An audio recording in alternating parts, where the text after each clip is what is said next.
Okay, so the conclusion of 3.5 hours of the Stanislaus County Board of Supervisors comes down to the following.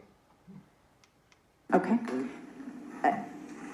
Supervisor Withrow, would you like to repeat your motion? Yep. So, the motion is, knowing that there is no enforcement, that there was no, ability for us to tell a school to open, we know that.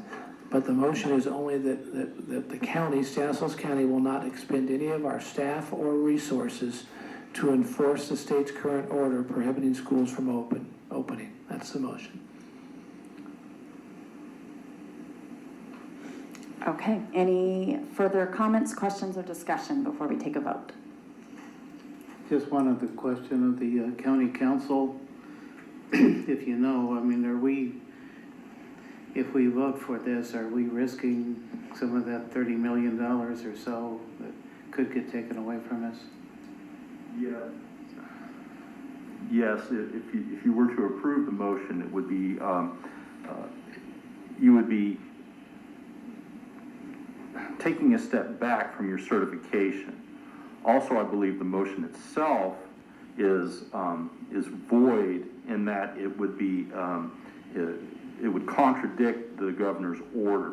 So the motion itself is void, and also if it was to be approved, it would be you would have to, I think you would also have to go back to your certification and deal with the certification issue, because you've already told the state that you would enforce, and now you're taking a step back from that and you're saying, no, you're not going to enforce it as you previously certified. So how can a motion be void? Tom, tell me that. How does a motion be void, and how can we not change our mind if we want to? Well, the motion itself is not to enforce the governor's orders, right? Right, the motion is to not enforce the governor's orders. That's right. Right. And because that is, the motion itself contradicts the governor's orders and the orders of the California Department of Public Health and the directives of the state public health officer, the motion, if it were to pass, would be void. Okay, so as elected officials, we can't, not that it's gonna pass, but we can't make a motion and the governor's order just voids it out.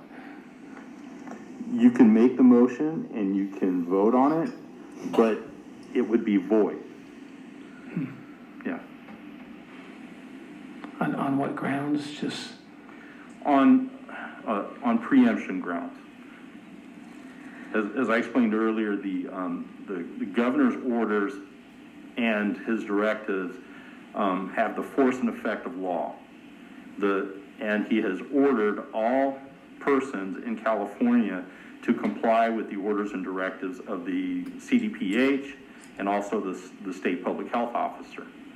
And so if you were to approve this motion to not enforce those directives and orders of the CDPH, then that would be in conflict with the governor's orders and would be void.